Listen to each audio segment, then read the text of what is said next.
अस्सलाम वालेकुम। मैं हूं हमी डॉक्टर मोहम्मद कासिम तैमूरी क्लिनिक हरीपुर पाकिस्तान से आपसे मुखातिब। मैं DHMS BHMS होम्योपैथिक फिजिशियन हूं और तैमूरी होम्योपैथिक क्लिनिक हरीपुर पाकिस्तान में प्रैक्टिस करता हूं। और इसके साथ साथ हम दुनिया भर में, पाकिस्तान भर में अपनी ऑनलाइन कंसल्टेशन सर्विसेज भी प्रोवाइड करते हैं। यानी आप क्लिनिक भी विज़िट कर सकते हैं और घर बैठे भी आप हमसे कंसल्ट कर सकते हैं और घर बैठे मेडिसिन भी वसूल कर सकते हैं। आज हम बात करेंगे जी एच पाइलोरी के ऊपर। मैदे की सोजिश, मैदे का अल्सर, गैस्ट्राइटिस या अगर अनट्रीटेड छोड़ा जाए तो ये मैदे का कैंसर भी काज कर सकता है। लोग एच पाइलोरी की ट्रीटमेंट करवाते हैं, एलोपैथिक मॉलजीन से हमारे पास ट्रीटमेंट करवा के आते हैं। डॉक्टर साहब मैंने एक दफ़ा कोर्स किया एच पाइलोरी का, 2 दफ़ा कोर्स किया, लेकिन मेरा मसला जो है वो ठीक नहीं हुआ है।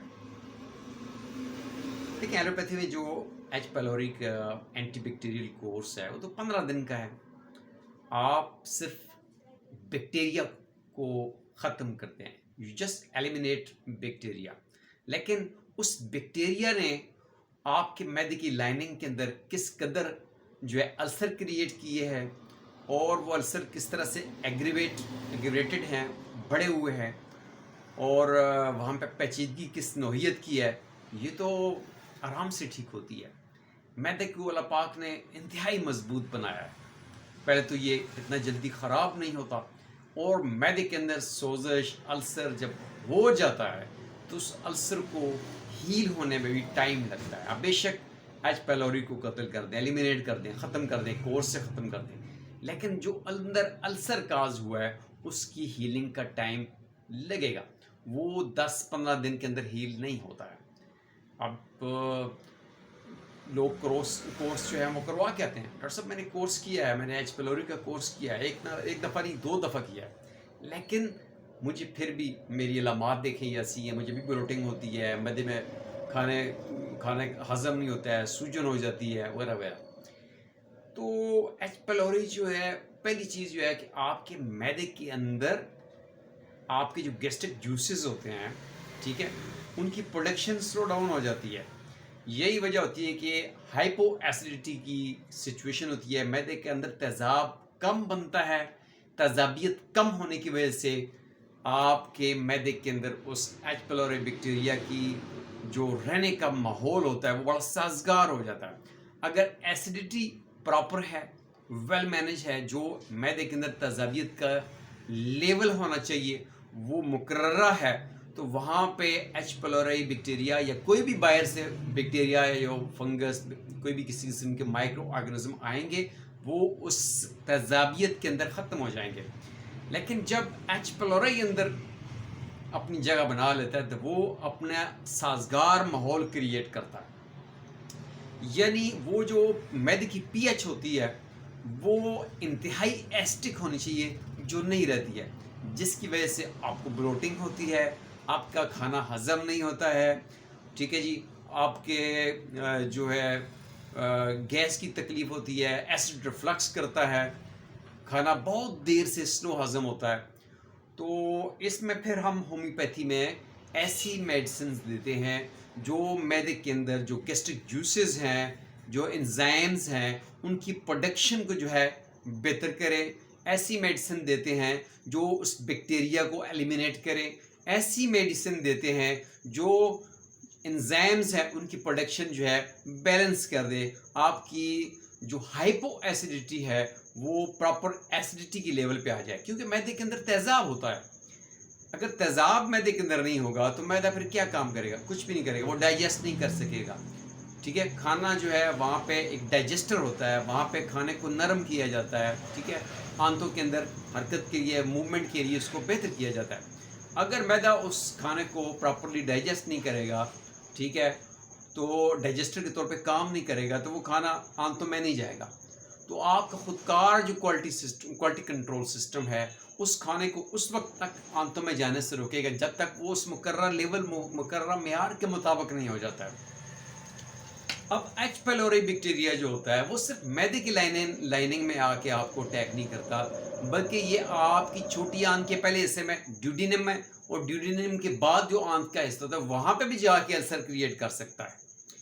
जब ये आपकी गट हेल्थ को जाके डैमेज करता है तो फिर आप कुछ भी खाएं, कितना ही अच्छा खाना खाएं, वो खाना, वो खुराक, वो फूड आपको जुज़्व बदन नहीं बनता।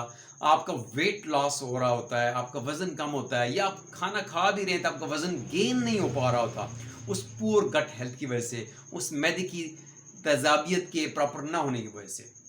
तो मैदा, ये छोटी आंत, ये बड़ी आंत, ठीक है, ये सारा आपके मुंह से लेके आपकी बड़ी आंत तक, ये सारा जो आपका ट्रैक है, इसका हेल्दी होना बड़ा ज़रूरी होता है। तो ट्रीटमेंट में जैसे मैंने कहा कि अल्लाह पाक ने हमारे मैदे को इंतहाई मजबूत बनाया है। पहले तो ये इतना जल्दी ख़राब नहीं होता, लेकिन ख़राब हो जाए, इसके अंदर अल्सर क्रिएट हो जाए तो अल्सर को हील होने में टाइम लगता है। आप खा पी भी रहे हैं, आप बिरयानियाँ भी नोश कर रहे हैं, आप दफ्त भी खा रहे हैं, आपने अपना लाइफस्टाइल को मेंटेन नहीं किया, आपने मैनेज नहीं किया, आपने केयर एंड प्रिवेंशन नहीं की, उसी तर्ज से, उसी तरीके से जिस तरीके से आप खाते आ रहे हैं, आप खा रहे हैं, ओवर ईटिंग कर रहे हैं, तो फिर आपका मैदे की जो हीलिंग प्रोसेस है वो भी स्लो डाउन होगा। तो आपने हीलिंग प्रोसेस को बेहतर करने के लिए कम खाना है, महदूद खाना है, और ऐसा खाना खाना है जो कि आसानी के साथ जुज़्व बदन बन जाए। आपका मैदा ख़राब है, आपको हाइपो एसिडिटी के इश्यूज है, तो आपने गोश्त नहीं खाना है। गोश्त बहुत टाइम लेता है जुज़्व बदन बनने में, 3 to 4 आवर्स लेता है गोश्त। आपने वेजिटेबल्स खानी है, ठीक है, ताकि आपकी खुराक जो वो जल्द से जल्द जुज़्व बदन बने।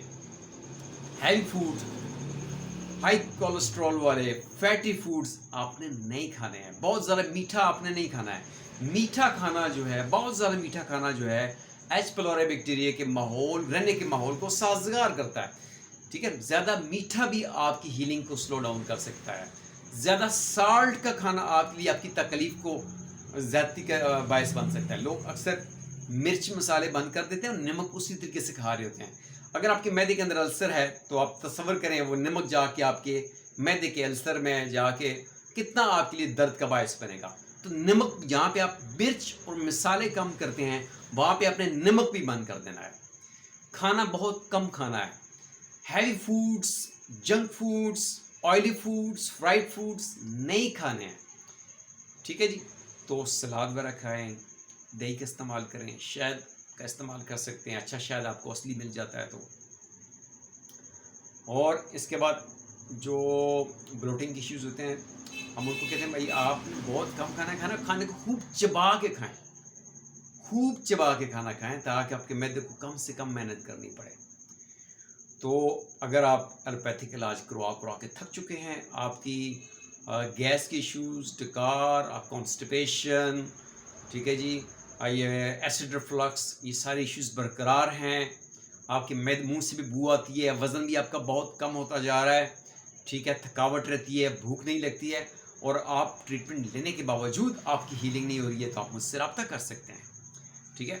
और ट्रीटमेंट का मतलब ये होता है कि आपने टाइमली फॉलो अप करना है। ऐसा कोई मैजिक नहीं होता कि आपने एक दफ़ा मेडिसिन खाई और आपका बरसों पुराना, महीनों पुराना मसला ठीक हो गया। ये एक तसलसल होता है। ट्रीटमेंट एक तसलसल का नाम है, इलाज एक तसलसल का नाम है, ठीक है। इस तसलसल को कायम रखें, अपने वालिद से जुड़े रहें। लाइफस्टाइल मैनेजमेंट, केयर, प्रिवेंशन और इंडिविजुअलाइज, कस्टमाइज, स्पेशलाइज ट्रीटमेंट जब आपको मिलेगी तो डेफिनेटली आपका मैदा हीलिंग, आपके मैदे की हीलिंग भी स्पीडी होगी, आपके मैदे के एंजाइम, जूसेस वो प्रॉपर्ली प्रोड्यूस होंगे, अल्सर भी हील होंगे और आप भी सेहतमंद होंगे। थैंक यू, अल्लाह हाफ़िज़।